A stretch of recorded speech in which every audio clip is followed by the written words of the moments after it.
2. Hi, and welcome to REMAX Capital Properties. This week, our live video. I'm Stephanie Prescott. I'm Steve Prescott. This is live. Very exciting. We do it each week, and we just want to answer any questions that you have. So if you have a question about what's happening in the Cheyenne real estate market right now, feel free to ask a question, and we'll do our best to answer it. I find it really interesting that we're in February and we still don't have any snow. Yeah. But yet we have wind. We do have wind. What we lack in snow, we make up in wind. Yes, we do. But what's interesting is one of our sons is in college in Aberdeen, South Dakota, and they don't have school today because it's a blizzard and 1.5 feet of snow. Yeah. So it always depends on where you are. But in Cheyenne, it's winter, but no snow. Yeah, it could be worse. Mm-hmm.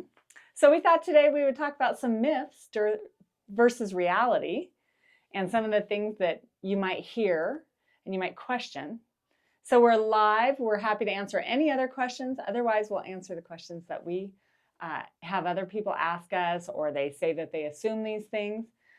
Yeah, so these go through like some buying myths, some selling myths, and then maybe some investment, and then even just some real estate myths for agents. So there's a whole gamut cover. And we may not even make our way through all these, but we'll have to see how we do.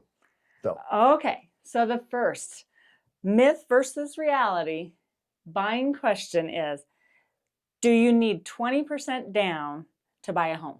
So that would be a myth, right? Not reality, because reality is there are so many different programs now. And, you know, we met with a lender, I think we had lunch with her on Monday, and she explained through their programs, they had like 1,050 loan programs. Jeez. So there should be something that can be tailored to most buyers to make it work. The most traditional is, 20% down and a conventional loan. That's like a perfect world because you don't have mortgage insurance and you get away with from a lot of the fees in that. But really, so VA financing can be wonderful if you have veteran eligibility, and that can be 0 down. Wow. So and then you can even have they do have a funding fee with VA financing, but if you have some disability, that can be less. If you have a full disability, that goes to 0. So really, the cheapest loan to get in with is a VA loan with no money down, and then if you had like some disability, you could have really minimal closing costs. But FHA has about 3% down, and then conventional can be as low as 5%. So that's a myth. 20% down, you can do much better than that if you don't have as much money. Right. But if you have the money, it is really good to put some skin in the game, get your payments down, and then you're not totally reliant on the market appreciating, because if something comes up and life happens, you may need to sell, and if you sell and it's only been a year, it could be hard. So there you go. Yeah, the good advice. I mean, that's always the advice I'd like too, is 20% down if you can do it. But the higher the prices of homes are, that becomes harder and harder. So there is hope for those who don't have the 20%. Right. So you should wait for interest rates to drop to buy a home. So there's a lot of different thought on this of different people, what their opinion is. I don't think you need to wait. And the reason being is, for one, if you do wait, in a market like Cheyenne and Laramie County, we always have continual appreciation. So, by the time you wait a year, that same home that you maybe would want to buy right now is up another 4 or 5%, could even be more in certain areas. So you may be spending more money that way. Plus, like, you have to ask yourself, like, how long are you in the game of real estate? So if I asked you, how long are you in the game of real estate? You may give me my life. It's your whole life, because you're going to be in the game of real estate for, as you grow, things happen with your life and different life things, just life happens. And so really you're in the market a long time, and you can't time the market, and it's just not worth it, in my opinion, to try to wait. I did one time, we waited, we were buying a fourplex, and I thought, let's wait for the interest rate to drop. It just kept going up, and then I really we had a higher payment. So anyway, don't try to time the market, is my opinion. If you're able to afford a home and you can do it, get into it and purchase it right away. The best time to buy real estate was yesterday. Right. And the next best is? The day before that. Or today. Oh, okay. So, Did you myth. make that up? I made it Yeah, up. right. That's good. So the myth, pre-qualification equals you're approved. Yeah, that's a myth. So you're not approved. It is good to talk to a lender and get a pre-approval or pre-qualification.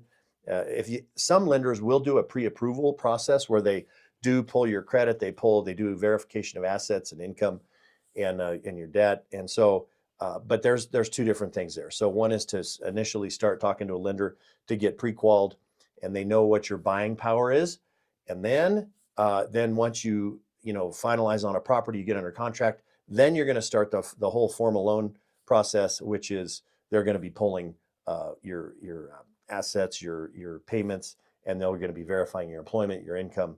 And so at some point you will have a full pre-approval, but those are two different things. So pre-qual and a pre-approval are two different things. Right. So once you're under contract, don't go and buy a major asset or get any additional debt, or it Yeah. can really sway your numbers. And another thing that's been interesting, on different websites, if you're going to buy something, and let's say you buy a new mattress, and the mattress is really expensive, and let's say it's $3,000 mattress, and it gives you, as you're checking out, a couple options. One is you pay for the mattress. The other one is you make the next 5 monthly installments. Okay, well that seems, a lot of times maybe that sounds okay. So you choose that option. What we have just been realizing now is the lenders have to go through your bank accounts, and they see those monthly payments, and it has sometimes knocked people out of qualification or approval because they're counting those as a monthly debt. So if you can pay for these things, pay for them, especially if you're in the process of buying a home or getting ready to buy a home. Don't get that debt racked up because it looks like a monthly installment that you have to pay, and it is a monthly installment you have to pay. Who out there is old enough to remember layaway? Yeah, it's kind of like layaway, only layaway didn't hit your credit. You just went to the store, you wrote them a check, you paid them some cash, and you didn't take the item until you had it. But today you get to take the item, but then it's somehow on your credit or showing up on your bank statement. So just be very aware of what you're spending and why, and what your bigger goal is, which might be buying a house. And kudos to those companies back then that would take layaway. I know. They were extending, they were taking the risk. But they didn't. They still had the product. Oh, that's right, because you couldn't get it. That's right. Yeah. Yeah. Well, that made me sound a little goofy there, but yeah, but it still was a great program. It just had to pay and go get it later. Right. I bought some skis that way one time. Yeah. On layaway. Yeah. I think I bought some jeans. Dang, I know. That was in high school. So here is another myth. New construction means no inspection is needed. Yeah, so there's it's probably a myth, and there's two sides to that. One is, if you're building in the city or the county, they have a process where they do check the code requirements that the property is built correctly, and so for the most part, you would hope that that the county and the city do the right job, and they write inspections and they test everything correctly. With that said, I have had a new construction home in the county that that a buyer was buying, and it was a brand new home, and they had a sewer camera, and I thought, well, that's pretty crazy because it's a brand new home. Wow. And they did determine in the sewer cam that it ended up having an offset in the sewer line, and so something shifted in the compaction process, and so that was found, and it was really good that they found it, right? And the builder wasn't even upset. The builder was like, well, I'm glad they found it now before they moved in and started running a bunch of sewage through there. So anyway, I guess for the most part, you're probably in good shape to not have to worry about, a ton of inspections, but you still may want to inspect also like radon. That's something that a builder really has no control over, and you should check out. But certain issues like mold and that, you're not going to have that because it's a brand new home. So it's kind of, I guess, a possible myth, but not really. I mean, you should probably still inspect it to your desire to make sure you feel comfortable about buying the home. Good. Yeah. So the Zestimate is the home's true value. Myth or reality? Well, I would say it depends. In an area like Wyoming, we're a non-disclosure state, so Zillow shouldn't have access to our sold numbers, or at least present them online as sold numbers or sold data. So then they have to look at different algorithms to try to find their Zestimate for our homes here. And so, a lot of times they'll use public record to see what maybe someone has for a mortgage on it and make some assumptions that they put 5% down or whatever, kind of come up with a number there. They may look at county assessments and try to triangulate a number on a Zestimate. What I have found is usually it's not on point. So I wouldn't put a lot of weight into Zestimates in Wyoming, especially, Laramie County. We're a non-disclosure state.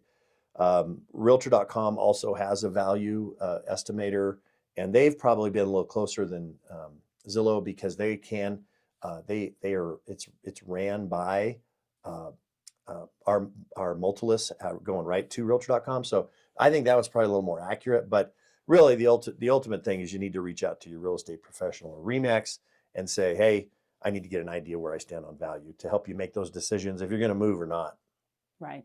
That's wonderful. So let's move on to some selling myths versus Okay. reality. All right. Bring 'em. Overpricing leaves room to negotiate. Myth or reality? Yeah. Yeah. So it's human nature to want to get as much out of your property or anything you're selling, right? It's human nature to do that. What I have found with experience is that overpricing a home actually ends up bringing you less money. And it's for a couple different reasons. One is you're usually paying some sort of expenses on the property as it takes longer to sell. So you're losing some money there. And then there's a little bit of sense of urgency when buyers start seeing some prices continually drop to get down to where the market should be. So that sense of urgency or feel of urgency allows the buyer to come in and say, well, you've dropped it this much and this much. We're going to go in under this and see if we can get a lower price. So I get it. It's human nature. People want to price their homes or price what they're selling for a lot, but it hasn't panned out the best in my 32 years of experience of overpricing a listing. That's what I've witnessed too. Like, we're so personally attached to our homes. Like, we've raised our kids here. This is a great house. What do you mean? And so there's such an emotional attachment.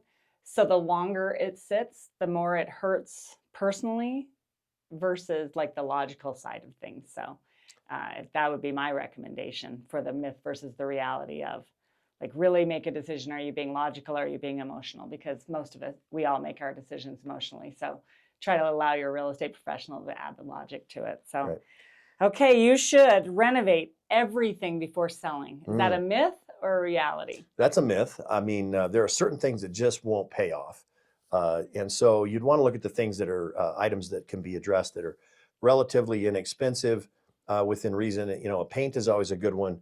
Decluttering is free if you have the time. Just the first appearance is the best, to spruce that up. But, bathrooms and kitchens, they're the most expensive to do.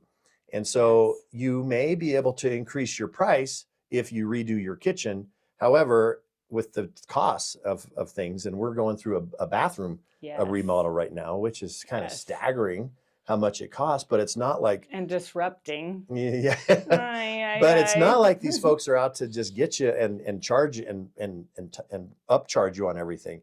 Everyone's expenses have gone up dramatically. So the cost of remodels, bathrooms, kitchens, you will be able to ask more for the property, but you also have to weigh in, like, how much do I have to spend to get up to that value? And it's really a lot of times not worth it. So you just price it accordingly in that instance.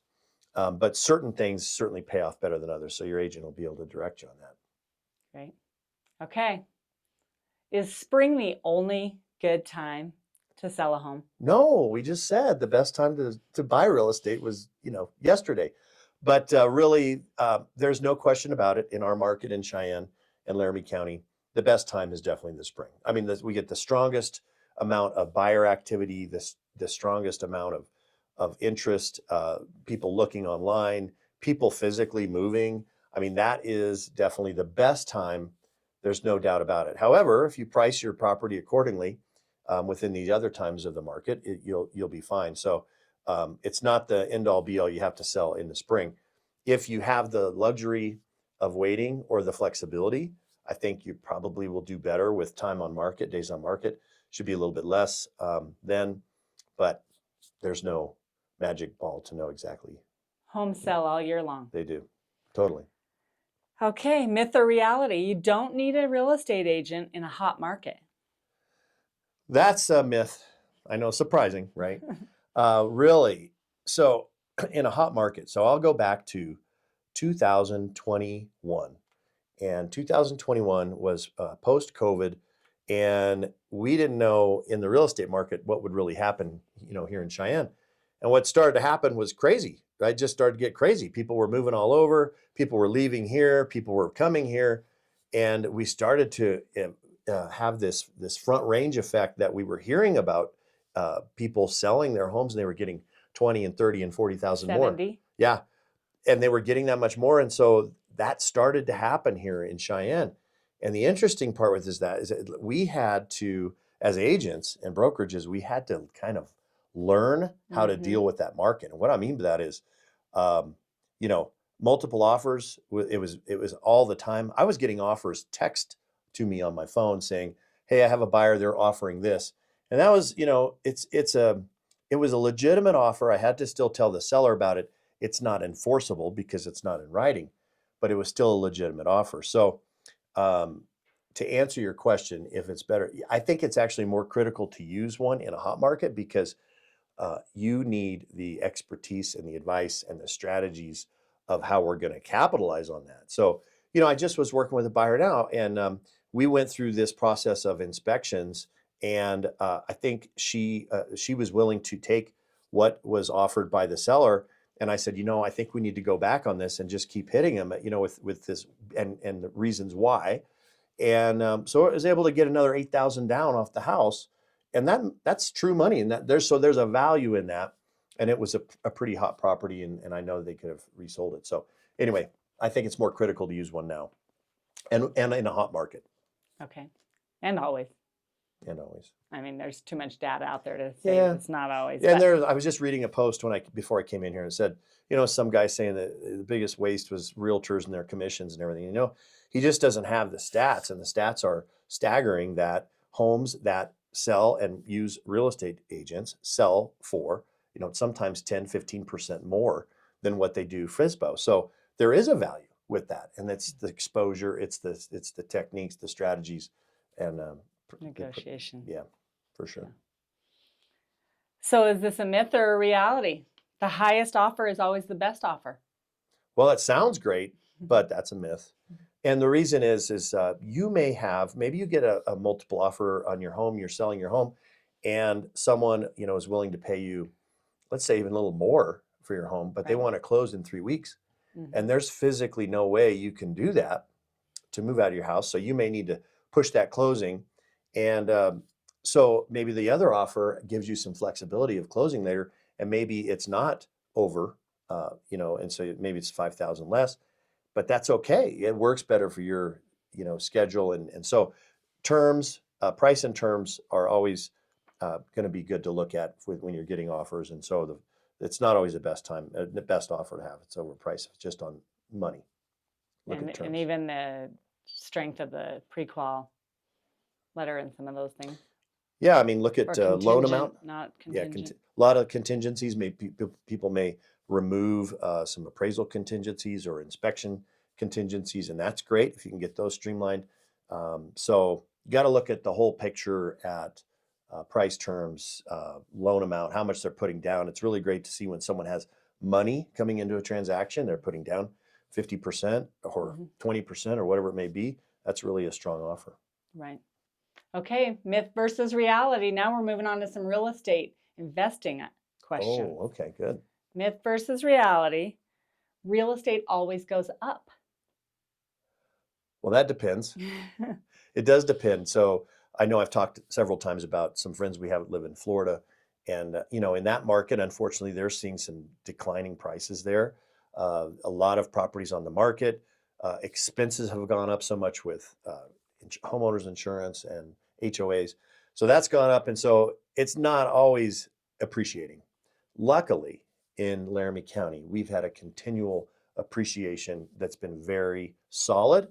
And I know that if I buy something today in Cheyenne, because I've seen this over 32 years, I know that I feel confident I buy it today in a couple of years, it's going to be worth more. I just know that from stats and being actually living it. So investments are good. They will continue to increase.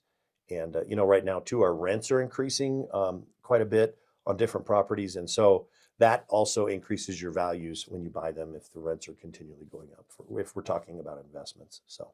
Well, and even in those markets where they do decline for a short term, long term, if you looked over a 50-year period, it would have gone. Yeah, you just have to be able like to a stock market. Yeah, you just have to be able to weather the storm if there's a storm that's a time when it goes down. So. Mm-hmm. So you need a lot of money to invest. Is that a myth or a reality? Well, that's a myth. It always helps if you have money because that gives you power. It gives you flexibility, but it doesn't always need to be that way.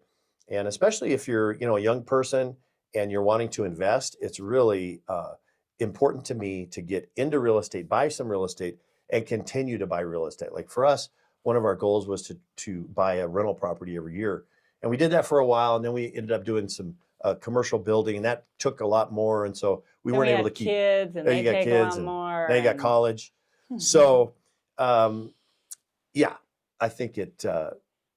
I've lost track now what the question was. What was the question? You need a lot of money to need a lot of money. So yeah, it does help. But there are a lot of options to get in with lower amounts of money. And maybe if you're continually stepping up in a property, you buy one, you live in it a couple of years, you next move into the next property. You can go in, you can rent that previous property out, and you're still not needing a ton of money all the time to go in. But it does help. Good. Save some money. Okay. And then I was going to ask you just another question on agents for a myth versus reality. Okay. All agents do the same thing, myth or reality? Well, that's a myth. I think a lot of times the public may see that that's what happens as they all do the same thing. But if I were to ask you, if you sell your home with one agent, will you get the exact same price and terms with another agent? And the answer is going to be no, because there's different strategies, there's different experience that you can leverage from. Like I mentioned, the savings of $8,000, that's a true savings because of the way we had a strategy with that. So everyone does things differently. I think you have to have some minimum requirements that your agent is going to do. They need to have a strategy. They need to have a professional setting of as far as how they're going to present your property. So there's some minimum things you need to look for, but everyone does some things different. And so a lot of it can even deal with the brokerage too, and the way they do for exposure and getting the property out there in front of people. That's what I would think also, that a brokerage has an expectation, a certain training level, a certain requirement for their agents to be plugged in and know what they're doing, and then the strength of the broker to be able to help them through anything that they aren't experienced with. So I would have said the same thing, because even if it's a great experience, no two people are identical. So right. Good. So you said myth. Myth, yeah. Well, I think it's been a lot of great myths versus realities. Everything was a myth, it seems like. Was there any reality? Well, I think I said some maybe kind of in between. Some, it depends on the way you look at the question. Right. So anyway, thank you for joining us. We're live here at REMAX Capital Properties, and we'll see you next week. Yeah, and if you need to reach out and say, hey, is this a myth or reality? Just do it. Just reach out to some of us here, and we'd be happy to help you walk you through that myth or reality. Have a great day. Bye-bye.